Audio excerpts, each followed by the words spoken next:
Hi everybody, Cheaply Chic. Welcome back to my channel. I'm so glad you're here. So today I'm sharing the next portion of this journal. I'm creating to store photos, thoughts, and prayers of my oldest daughter, Kenzie. I will post a video in the description box down below of the tutorial I shared on how I created my fabric cover in case you missed that one. This is the second video in that series. Today I'm focusing on sewing in the signatures. So let's get started and I'll share with you the things I'm using. The first thing we're going to need are our signatures. I already have mine put together since the purpose of this video is how to sew them into our cover. I will post a video soon sharing tips and ideas on how to create your signatures. I think that'll be a fun one. We're also going to need a template so we know where to punch our holes and we can make sure everything is nice and even. For the sake of time, I already pre-measured the spacing on mine. We'll talk more about how to calculate those measurements here in a few minutes. Next, we're going to need an awl or something pokey that is strong enough to poke through our spine. I know that these can be hard to find if you're looking in the stores, so I'll tell you, I bought mine at Joann's and I found it in the Sewing Notions aisle. I have also seen them at Hobby Lobby in the leather crafting section that's located back by the beads. So I hope that's helpful. Of course, you can probably find them on Amazon too. And we're going to need a thread of some kind. There are so many options here. I really like this cording from Bead Landing sold at Michael's. I am also showing some waxed cording that I picked up at Hobby Lobby. Waxed thread is nice, but I don't think it's necessary, especially for this kind of journal anyway. If it's sturdy, it's probably a great choice. Alright, so let's jump into this tutorial. So, first things first, we need something to place under our journal while we're poking our holes. I am using this well-worn book block that I have been using for quite some time. An old magazine can work too. Now about that template. This is always going to vary depending on the size of your spine and how many signatures you want to include in your journal. My intention for this journal is to use it more like a scrapbook. I wanted my signatures thin so they can hold more photos and hopefully cut down on some of the bulk. I created 6 signatures and they all have only 4 pages each. I want to be able to add a lot to this book and not have it end up chunky, so that's my reasoning behind that. Basically, I needed to space out 6 lines for my 6 signatures on this template over my 2.5-inch spine. Using my ruler, I played around with different measurements until I found something I thought looked even enough, at least for me. This is going to vary greatly on, like I said, how many signatures you have and the thickness of your spine. Next, since I'm using a basic pamphlet stitch, I like to find the center of my spine and mark each line I drew, along with measuring about 1/2 inch up from the top and down from the bottom of my template. I like to mark this with little dots so I know where to poke my holes. The top and bottom holes can also vary depending on the look you prefer on the outside of your spine that will be visible. I'm keeping this nice and simple this time around. You can see I'm using my awl here to create the holes in my spine. I will also mention I like to score my template so it's the same size as my spine. That allows me to have a better visual for all of my measuring. It also helps the template fit inside the journal for this step that we're watching here.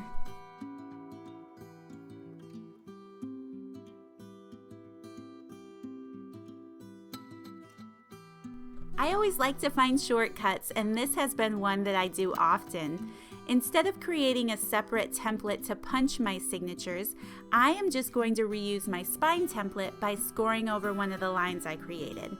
This will save me extra measuring and it works perfectly. One more thing I forgot to mention, always make sure to mark the top of your template so you're using it in the same direction. That way everything will be sewn in nice and even. Now I'm going to start sewing in my signatures. Because each signature only has 4 pages, I didn't find it necessary to use binder clips to hold them together. There isn't going to be a lot of shifting. If you're just getting started and this is new to you, or you're working with a larger number of pages, I would definitely use 4 binder clips at the top and bottom of each page to hold everything in place. I find binder clips to be the sturdiest. I also like to place my signatures in my book block. It helps me hold the template and signature together as I'm poking my holes. After you feel that you have everything lined up as it should be with the top of your template at the top of your signature, poke those holes.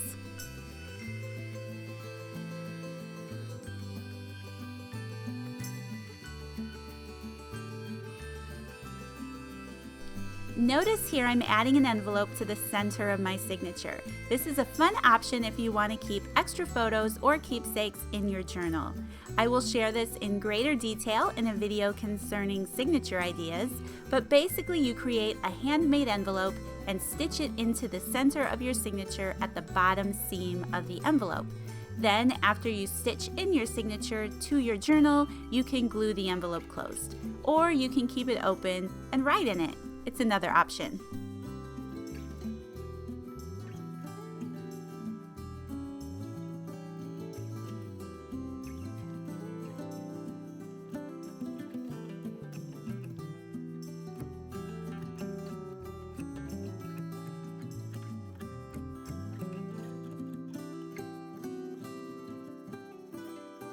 And now that we have holes poked in our signatures, we're ready to sew them into our cover. I will also mention here that before I stitch in my signatures, I went back and finished doing any sewing I needed to do first.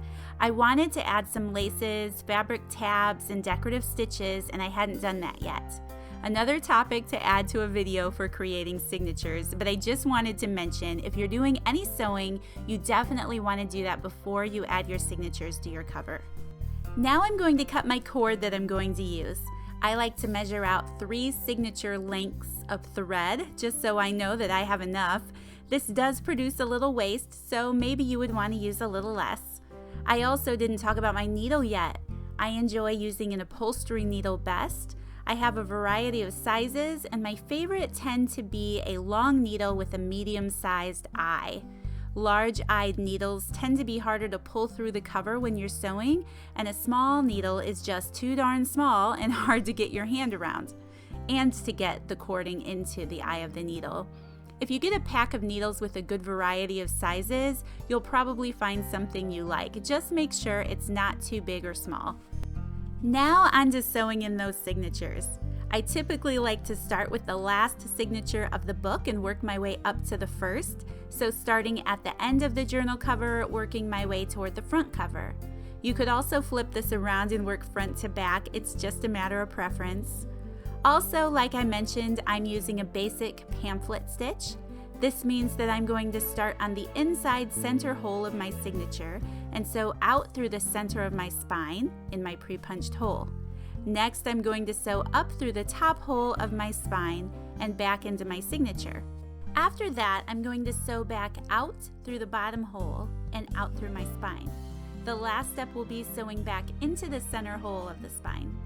You want to make sure you don't stitch into the thread that's already there. That would create problems when you're trying to tighten your thread and knot it closed, and it will end up being loose and floppy.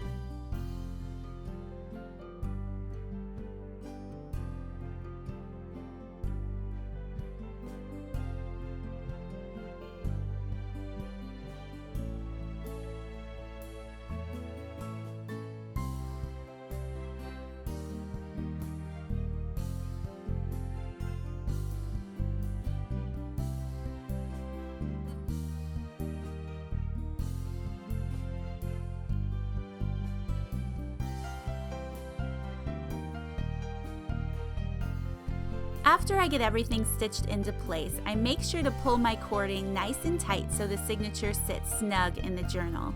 Then I take both the beginning and end of my thread, placing the length of the cord that is lying in the center of my signature between them, and I double knot my thread.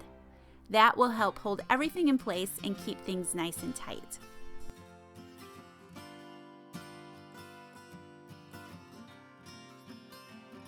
And finally, I'm going to trim my thread to my desired length.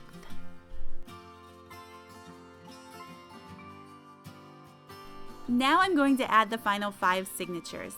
You will notice that I do struggle a bit to pull my needle through these holes.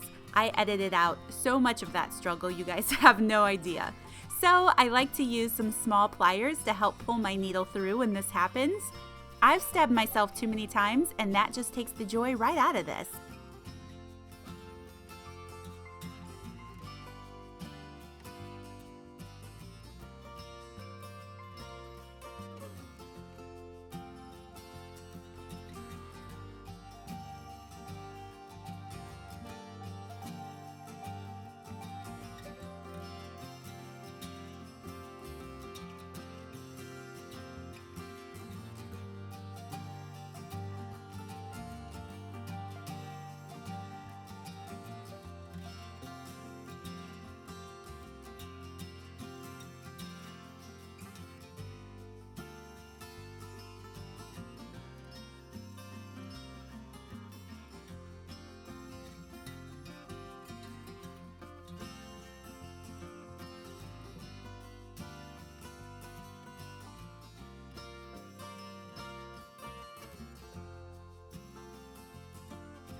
Notice that because this knot is inside the envelope I'm making, that I did cut those threads extra short. I just wanted to point that out.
I wanted to point out here how skinny my journal is.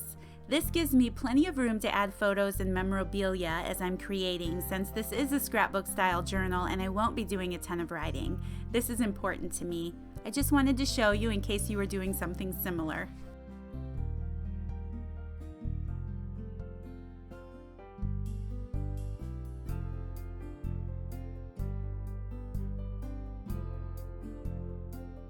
Now for a quick flip through. Like I said, I'm creating this journal for my daughter Kenzie. When she was little, she loved Winnie the Pooh and Peter Rabbit, so I'm using a couple of old books from her childhood along with one from my own. She also loves pink and mint green, so I tried to add a lot of elements and color that made me think of her.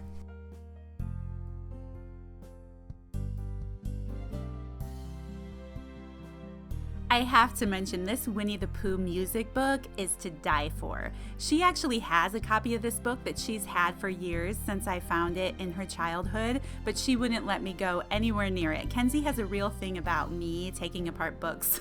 She doesn't like it at all. No matter how much I tell her, I'm just preserving it, sweetie. No, she won't have that. So I was so happy to find another copy in a secondhand shop. So excited. So for anyone who might be interested, that book is called The Hums of Pooh.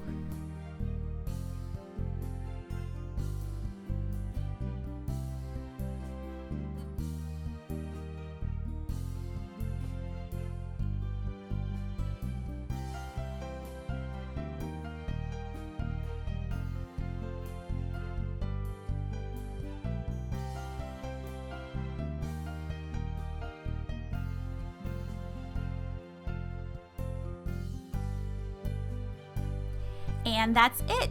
All 6 signatures are sewn in and I'm ready to move on. I'm probably going to share more concerning this journal. I have started to add a few photos, but I have so much work to do inside. I also still have to decorate the cover, so I'm looking forward to doing that. I hope you enjoyed this video and found it helpful. Be sure to check out the description box down below to find a link to the first tutorial where I showed how to create the fabric cover if you missed that. Be sure to subscribe to my channel to enjoy more junk journal videos in the future, and thank you so much for watching. See you in the next video. Bye!